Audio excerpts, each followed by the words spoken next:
बिस्मिल्लाहिर्रहमानिर्रहीम, खुशामदीद करते हैं हमारे यूट्यूब चैनल पर। आज का जो हमारा चैप्टर है चैप्टर नंबर 7 इन्वर्टिब्रेटा। अस्सलाम वालेकुम दोस्तों वीडियो में आगे बढ़ने से पहले आपसे ये रिक्वेस्ट है कि Riyan food study YouTube channel को सब्सक्राइब कर लें ताकि हम तो इस चैप्टर के मैं ग्रीन क्वेश्चंस आप लोगों के साथ विथ डिटेलिंग शेयर करूंगा। आपने वीडियो को पूरा देखना है और जो दोस्त नए हैं हमारे यूट्यूब चैनल पर उनसे यही गुजारिश करूंगा कि हमारे यूट्यूब चैनल को सब्सक्राइब करें ताकि स्टडी के रिलेटेड आपको अपडेट्स बजरिया नोटिफिकेशन मिलती रहें, ताकि आप एसपीएससी, एसएसटी या फिर एचएसटी की तैयारी अच्छे से कर सकें। तो इंशाल्लाह जल्द से जल्द आप लोगों के लिए एक और सब्जेक्ट लेकर आ रहा हूं जिसका नाम है फिजिक्स। तो उसके भी हम 3 क्वेश्चंस आप लोगों के साथ शेयर करूंगा। काफी कैंडिडेट्स की रिक्वेस्ट भी है मुझे फिजिक्स के हवाले से, तो वो भी इंशाल्लाह आप लोगों के साथ शेयर करूंगा। तो वीडियो को पूरा देखिएगा। शुरू करते हैं क्वेश्चन नंबर 1 से। क्वेश्चन नंबर 1 है द ऑर्गेनिज्म विच है बैकबोन आर कॉल्ड। वो ऑर्गेनिज्म जिनकी बैकबोन हो तो उसे हम क्या कहते हैं? आइए इसका आंसर देखते हैं। आंसर है वर्टिब्रेट, जिसकी बैकबोन हो।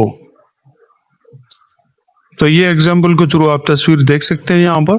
क्वेश्चन नंबर 2 है those organism which do not have backbone are called. जिनकी बैकबोन नहीं है हम उसे क्या कहते हैं? आंसर है इनवर्टिब्रेट्स। तो यहाँ पर आप देख सकते हैं अंट है, बटरफ्लाई, कार्ब है, स्पाइडर है, जेलीफिश है। तो ये कुछ एग्जांपल्स हैं जिनकी बैकबोन्स नहीं होते और हम उसको इनवर्टिब्रेट्स ऑर्गेनिजम्स कहते हैं। क्वेश्चन नंबर 3 है the animal kingdom is divide into. Animal kingdom में कितने ग्रुप्स में जो है डिवाइड है? तो आइए इसका आंसर देखते हैं। आंसर है 6 ग्रुप में। तो यहाँ एक छोटी सी पॉइंट आप लोगों के साथ शेयर करूंगा ताकि आपको ये क्वेश्चन जो है क्लियर हो सके। Animal can be divide into 6 distinct groups. Mammals हो गया, fish, birds, reptiles and amphibians and invertebrates. तो यहाँ आप तस्वीर देख सकते हैं the 6 basic animal groups: invertebrate, fishes, amphibians, reptiles, birds, mammals. तो उम्मीद करता हूं ये क्वेश्चन आपको क्लियर हो गया होगा। क्वेश्चन नंबर 4 है यूनिसेल्यूलर ऑर्गेनिजम्स बिलोंग टू फेलियम। तो आइए इसका आंसर देखते हैं, फिर इसको थोड़ा सा डिस्क्राइब भी करेंगे और डिस्कस भी करेंगे। आंसर है प्रोटोजोआ। थोड़ा सा फाइलम को जो है डिस्क्राइब करेंगे with this point. A phylum are grouping of phyla which comprises की मीनिंग है मुश्तमिल। The single called microscopic animal.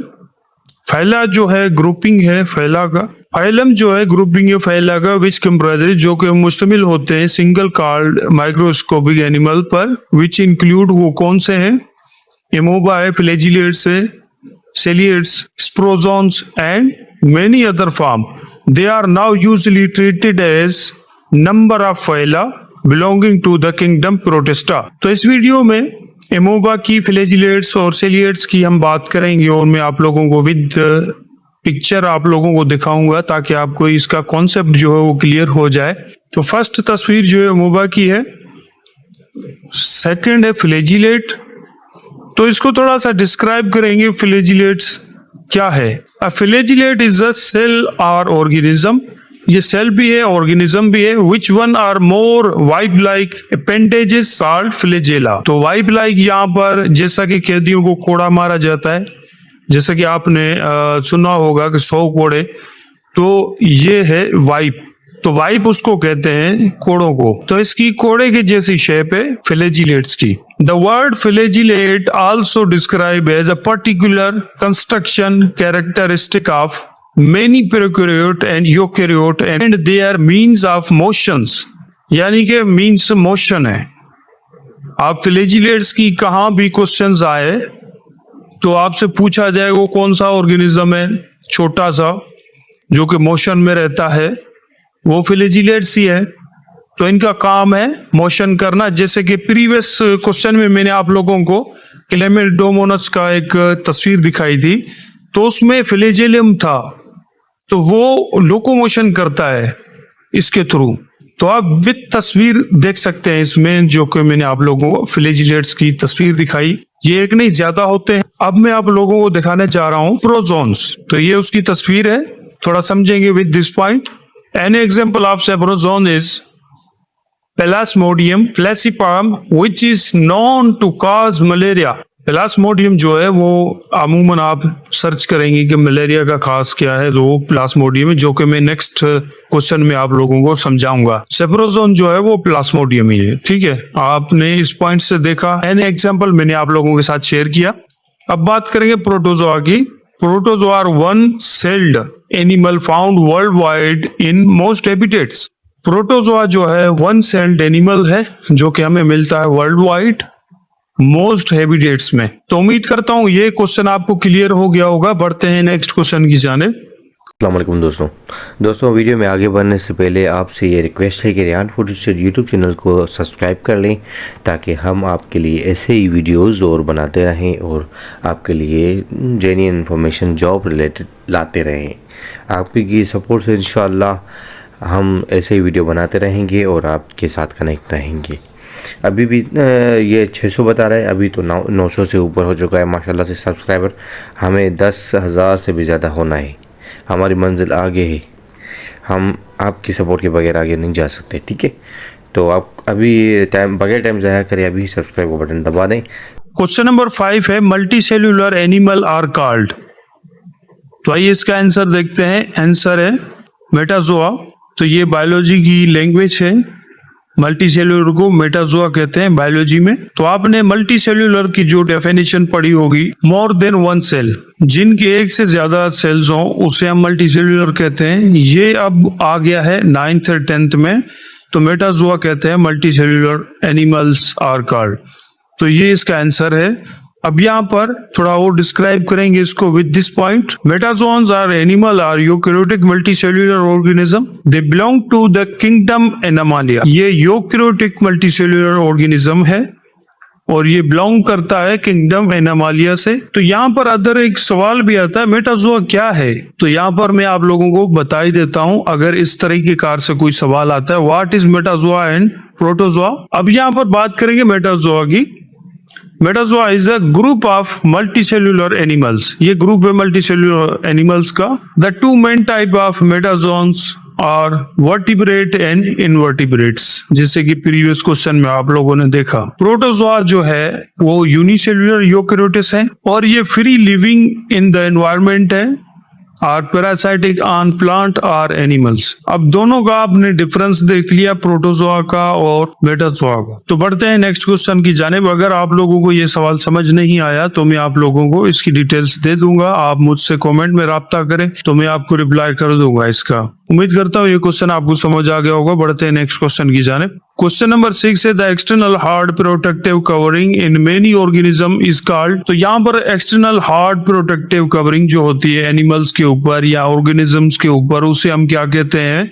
तो आइए इसका आंसर देखते हैं। आंसर है एक्सोस्केलेटन। तो यहाँ आप तस्वीर के थ्रू देख सकते हैं chitin, exoskeleton, calcium carbonate exoskeleton shells के होते हैं। ये हार्ड प्रोटेक्टिंग कवरिंग है एक्सोस्केलेटन, ठीक है। ये इतना ही ये क्वेश्चन आएगा, तो आपने ये पॉइंट जरूर नोट करनी है। बढ़ते हैं नेक्स्ट क्वेश्चन की जानिब। क्वेश्चन नंबर 7 है the skeleton lying inside the body is termed as. तो यहाँ पर बात कर रहा है वो स्केलेटन जो कि हमारे अंदर मौजूद है, वो कौन सी टर्म्ड है? तो आइए इसका आंसर देखते हैं। आंसर है इंडोस्केलेटन। वो जो प्रीवियस में मैंने आपको बताया एक्सोस्केलेटन, वो था एक्सो यानी कि बाहर की तरफ। बाहर जो स्केलेटन होता है जो कवरिंग करता है प्रोटेक्टिव बॉडी को, जो कि किसी ऑर्गेनिज्म की होती है। तो यहाँ आ जाती है बात एंडोस्केलेटन की। एंडोस्केलेटन मीन्स जो कि हमारे अंदर जो स्केलेटन मौजूद है। सिंपल बात है, जैसा कि आप इस तस्वीर के थ्रू देख सकते हैं, ये एंडोस्केलेटन है। ये क्लियर हो गया होगा। बढ़ते हैं नेक्स्ट क्वेश्चन की जानिब। क्वेश्चन नंबर 8 है the body is covered by pellicle और cell membrane in the members of phylum. तो आइए इसका आंसर देखते हैं। आंसर है प्रोटोजोआ। तो यहाँ पर बात कर रहा है the body is covered by pellicle और cell membrane in the members of phylum. यहाँ पर बॉडी की बात कर रहा है, एक बॉडी है जो कवर्ड है बाय फेलिकल और सेल मेम्ब्रेन फाइलम्स के मेंबर में। आपने ये चीज देखनी है फेलिकल और सेल मेम्ब्रेन को। अगर ये चीज आती है क्वेश्चन में और यहाँ नीचे ऑप्शन में जो होगा प्रोटोजोआ होगा, तो आपने प्रोटोजोआ को ही टिक करना है या फिल करना है, ठीक है। उम्मीद करता हूं ये क्वेश्चन आपको क्लियर हो गया होगा। बढ़ते हैं नेक्स्ट क्वेश्चन की जानिब। क्वेश्चन नंबर 9 है the example of protozoans are. तो आंसर है एमोबा, पैरामेसियम, यूग्लिना। अब बात करेंगे कि यूग्लिना क्या है। Euglena is a gene of single cell flagellate eukaryotes. Flagellate का भी मैंने आपको बताया, ये एक जीन है यूग्लिना जो कि सिंगल सेल फ्लैजिलेट है। तो अब बात करेंगे पैरामेसियम की। Paramecium is a gene of eukaryotic unicellular ciliates. अब बात करेंगे एमोबा की। Amoeba is a unicellular organism that has the ability to change its shape. इसके पास एबिलिटी है जो ये अपनी जो है शेप चेंज कर सकता है। They are usually found in water bodies such as a ponds, lake and slow moving rivers. ये हमें पानी में मिलता है, जस्ट लाइक पॉन्ड्स हो गए, लेक्स हो गए, स्लो मूविंग जो रिवर्स होते हैं उसमें ये मौजूद होता है एमोबा। ये यूग्लिना की एक पिक्चर है, ये आप देख सकते हैं।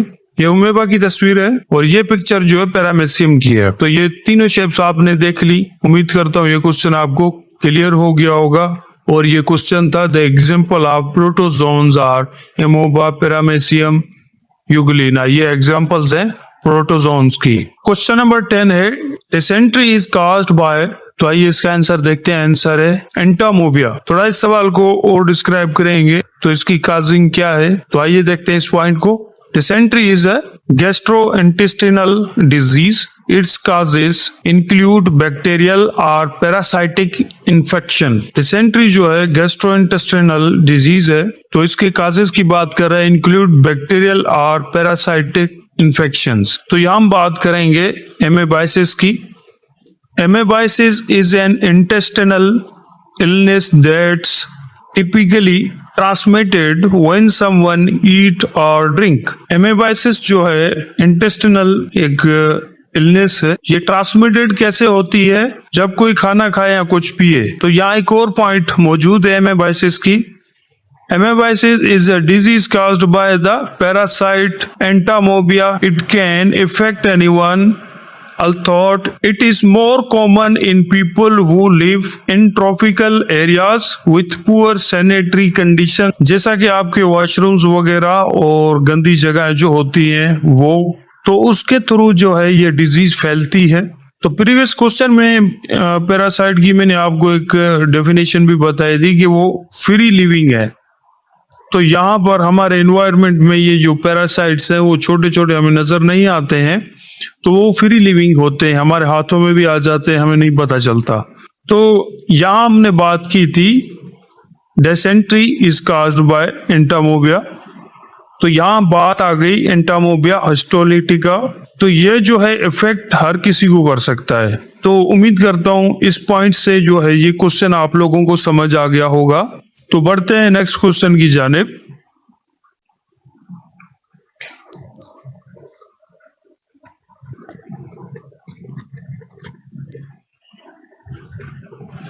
क्वेश्चन नंबर 11 है प्लाज्मोडियम काजेस। प्लाज्मोडियम्स के काजेस कौन से हैं? तो आइए इसका आंसर देखते हैं। आंसर है मलेरिया। तो थोड़ा सा और डिस्क्राइब करेंगे हम इसको ताकि हमें क्लियरली ये क्वेश्चन जो है समझ आ जाए। Malaria is caused by a single celled parasite of the gene Plasmodium. The parasite is transmitted to human most commonly through mosquitoes. ये आप तस्वीर के थ्रू देख सकते हैं। मलेरिया की जो काजिंग है एक सिंगल सेल्ड पैरासाइट है जो कि एक जीन है प्लाज्मोडियम। पैरासाइट जो है ह्यूमंस में कैसे ट्रांसमिटेड होती है? तो फॉर एग्जांपल जैसा कि डेंगू वायरस वगैरह, जैसा कि आपने सुना ही होगा। तो ये है काजिंग मलेरिया के। तो आपसे क्वेश्चन पूछा जाए प्लाज्मोडियम काजेस, तो ये तो यहाँ पर मैं आसान अल्फाज में आप लोगों को ये क्वेश्चन बता रहा हूँ। तो यहाँ पर ये चीजें इसलिए मैं आपको डिस्कस कर रहा हूँ ताकि घुमा फिरा कर भी वो सवाल दें तो आप उसको पकड़ लें सवाल को ना। तो उम्मीद करता हूँ ये क्वेश्चन जो है आपको क्लियर हो गया होगा। बढ़ते हैं नेक्स्ट क्वेश्चन की जानिब। नेक्स्ट क्वेश्चन है amoeba moves with the help of. Amoeba जो है वो कैसे मूव करता है, किसकी मदद से मूव करता है? तो आइए इसका आंसर देखते हैं। आंसर है सीटोपोडिया। तो इस तस्वीर के थ्रू हम देखते हैं सीडोपोडिया कहाँ मौजूद है? तो ये आप देख सकते हैं सीडोपोडिया, इसके थ्रू एमोबा जो है वो मूवमेंट करता है। एक यहां पर है और ये है। उम्मीद करता हूं ये क्वेश्चन आपको क्लियर हो गया होगा। बढ़ते हैं नेक्स्ट क्वेश्चन की जानिब। क्वेश्चन नंबर 13 है the number of nuclei in paramecium is. तो आइए इसका आंसर देखते हैं। आंसर है 2। तो थोड़ा इन दोनों को हम डिस्क्राइब करेंगे। One nucleus is large and has the same function of the human brain to direct the cell activities. अब यहां पर जो बात कर रहा है, one nucleus is large and has the same function. एक न्यूक्लियस है जो कि बड़ा है और इसका सेम फंक्शन है जैसा कि ह्यूमन ब्रेन, और ये डायरेक्शन देता है या फिर डायरेक्ट करता है सेल एक्टिविटीज को। तो यहाँ अदर पॉइंट की हम बात करेंगे। The other nucleus is small and is used for reproduction. ये छोटा होता है और ये यूज होता है रिप्रोडक्शन के लिए। The similar nucleus divide in half and move to opposite side of the paramecium. इस जैसा न्यूक्लियस जो है वो डिवाइड हो जाता है हाफ में और मूव करता है opposite side of the paramecium के। तो हमने ये क्वेश्चन समझा। The number of nuclei in paramecium is 2। तो उन दोनों के आपने फंक्शन भी देखे। उम्मीद करता हूँ ये क्वेश्चन आपको समझ आ गया होगा। बढ़ते हैं नेक्स्ट क्वेश्चन की जानिब। क्वेश्चन नंबर 14 है cilia of paramecium help in. तो आइए इसका आंसर देखते हैं। आंसर है लोकोमोशन। तो इस आंसर से हमें वाज़ेह होगा कि सिलिया जो है पैरामेसियम का वो लोकोमोशन में हेल्प करता है। सिलिया के जो है लोकोमोशन की हम बात करेंगे तो ये कौन से लोकोमोशन इख्तियार करता है, तो इस पॉइंट के थ्रू आप देख सकते हैं पुशिंग फूड। ये पुशिंग करता है फूड को इन साइटोफेरिंक्स एंड इन लोकोमोशन। तो ये तस्वीर है पैरामेसियम की और यहाँ आप देख सकते हैं सिलिया कहाँ मौजूद है। ये इस जगह है, आप देख सकते हैं। तो इसका काम क्या है, ये लोकोमोशन में हेल्प करता है पैरामेसियम के, और यहाँ पर पुशिंग फूड का भी ये काम करता है। तो उम्मीद करता हूँ ये क्वेश्चन आपको समझ आ गया होगा। बढ़ते हैं नेक्स्ट क्वेश्चन की जानिब। नेक्स्ट क्वेश्चन है question number 15 soft bodies animals are. तो ये मोस्ट रिपीटेड क्वेश्चन है, ये आप जरूर नोट कीजिएगा। आंसर है मोलस्कस। तो हम सॉफ्ट बॉडीज एनिमल्स तस्वीर के थ्रू भी हम देखते हैं। ये सॉफ्ट बॉडीज एनिमल्स हैं, मॉसेल्स, चिटोन, स्नेल, स्लग।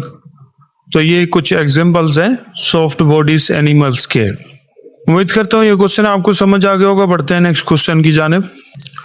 क्वेश्चन नंबर 16 है द लार्जेस्ट इनवर्टिब्रेट इज। और ये लार्जेस्ट इनवर्टिब्रेट है। तो आइए इसका आंसर देखते हैं। आंसर है जायंट स्क्वाइड। ये समुद्र में होता है और ये बड़ी सी शार्क को भी पकड़ लेता है। तो थोड़ा हम इसको और डिस्क्राइब करेंगे ताकि हमें ये सवाल जो है क्लियर हो सके proper. Giant squid is the largest invertebrate और animal without a backbone ever to have lived on earth. It can grow up to 60 feet long. ये ग्रो करता है 60 फीट लॉन्ग तक। तो ये बड़ी मछलियों को भी पकड़ लेता है और ये लार्जेस्ट इनवर्टिब्रेट है इन द वर्ल्ड। उम्मीद करता हूँ ये चैप्टर आपको क्लियर हो गया होगा। तो इस चैप्टर के इम्पोर्टेंट 16 क्वेश्चन मैंने आप लोगों के साथ शेयर किए। काफी दोस्त ऐसा भी कहेंगे कि 16 क्वेश्चंस आखिर क्यों। तो मैं आपको बताना चाहता हूँ ये इतना इम्पोर्टेंट चैप्टर नहीं होता। इसमें से ये जो 16 क्वेश्चंस मैंने आप लोगों के साथ शेयर किए हैं इनमें से कोई एक भी आ सकता है क्वेश्चन। तो बिला वजह मैं वीडियो को जो है लंबा करने की कोशिश नहीं करूंगा। मकसद की बात होनी चाहिए और मकसद की बात मैंने आप लोगों के साथ शेयर की है। अगर मैं ज्यादा क्वेश्चन ऐड करता और आप बोर भी हो जाते और वीडियो छोड़कर चले जाते तो इंशाल्लाह